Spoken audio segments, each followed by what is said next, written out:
Accident de Pierre Palmade, il avait dorénavant, cette révélation déchirante sur le petit garçon blessé.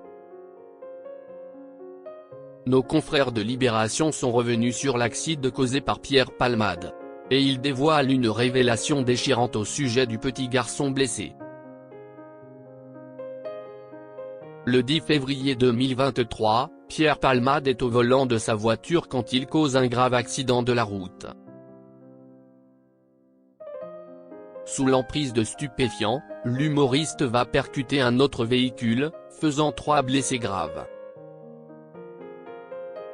Le conducteur, âgé d'une quarantaine d'années, va souffrir de multiples fractures, son fils, à l'arrière, aura la mâchoire brisée. Côté passager, la belle-sœur du conducteur, enceinte de 6 mois, perdra l'enfant qu'elle portait. Un drame pour toute une famille. Depuis, l'humoriste est à Bordeaux où il suit des soins pour lutter contre son addiction. Il est aussi dans l'attente de son procès, lui qui est poursuivi pour homicide et blessures involontaires. L'enfant blessé dans l'accident de Pierre Palmade n'est plus le même.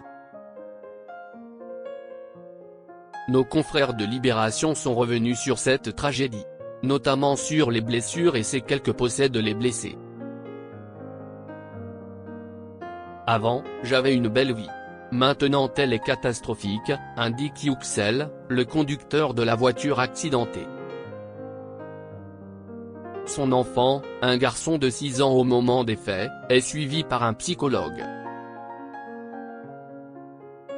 Précédemment très actif et joyeux, il avait dorénavant peur d'entreprendre des choses, détaillera le procureur dans son réquisitoire. Devrim est retourné à l'école mais se dit très fatigué. Le petit garçon a porté durant de longues semaines un corset. Sa mâchoire brisée l'empêchait de manger correctement. Ces séquelles irréversibles.